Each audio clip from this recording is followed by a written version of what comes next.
Zee Marathi, चर्चाही होणारच। हातकणंगले तालुक्यातील कोरोची जिल्हा परिषद मतदारसंघात कोरोना महामारीच्या कठीण काळात जनतेसाठी ढाल बनून उभे राहिलेले एकमेव जिल्हा परिषद सदस्य म्हणून प्रसाद खोबरे यांचं नाव आदराने घेतलं जातं। त्यांची चर्चा आजही कोरोची जिल्हा परिषद मतदारसंघात सुरू आहे।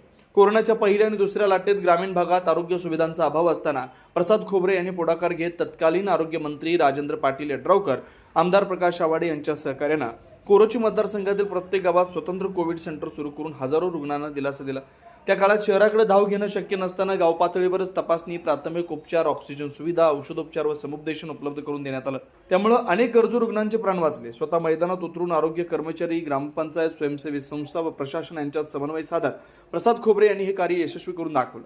कोविड काळापुरतेच नव्हे तर शिक्षण, आरोग्य, महिला सक्षमीकरण, सामाजिक उपक्रमांमध्येही त्यांचं योगदान उल्लेखनीय आहे। मतदारसंघाच्या समस्या तात्काळ सोडवण्यावर त्यांचा भर असून लोकप्रतिनिधी म्हणजे जनतेचा सेवक ही भूमिका त्यांनी सातत्याने जपली।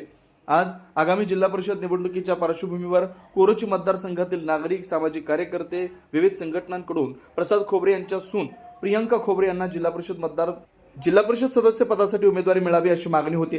कोरोनासारख्या संकटात ज्यांनी नेतृत्व व धाडस दाखवलं त्यांना पुन्हा संधी देणं ही काळाची गरज असल्याची भावना नागरिकांमधून व्यक्त होते।